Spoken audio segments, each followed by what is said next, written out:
Si elle est aujourd'hui une épouse et une maman comblée, Suad Romero a pourtant vécu des moments très compliqués, notamment concernant sa santé. Derrière son sourire et sa joie de vivre quotidienne, la mère de famille cache en réalité des blessures profondes. Il y a quelques années, l'épouse de Mario Romero a en effet failli perdre la vie, alors qu'elle n'avait que 25 ans. Dans le nouvel épisode de Famille nombreuse diffusé ce vendredi 9 décembre 2022, la maman de Kessia, Mario, Lena, Isaac et Rachel est revenue sur cet instant qui aurait pu virer au drame. Malgré son jeune âge de l'époque, Suad a fait un AVC.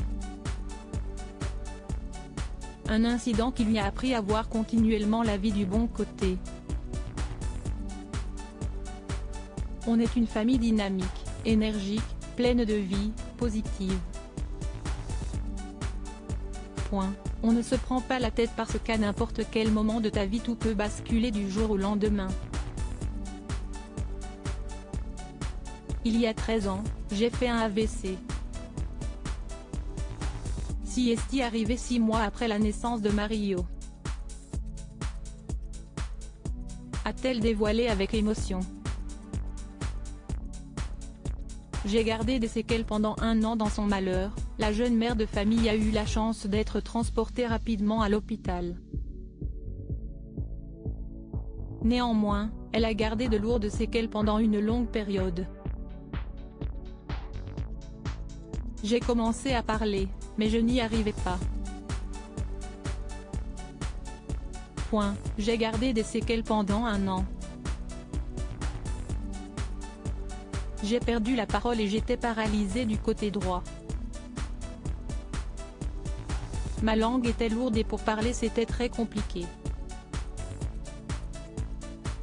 Je n'arrivais pas à articuler, je parlais comme une personne sourde et muette, s'est-elle remémorée avec les larmes aux yeux. Si elle a pu compter sur le soutien de son époux, qui est d'ailleurs le cousin d'une grande star de la musique, elle a aussi pu se reposer sur Rachel, sa fille aînée, dont l'aide lui a été précieuse.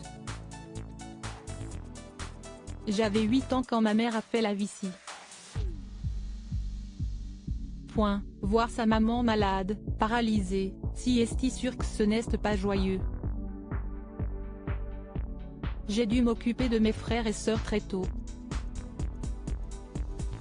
J'ai eu plus de responsabilités.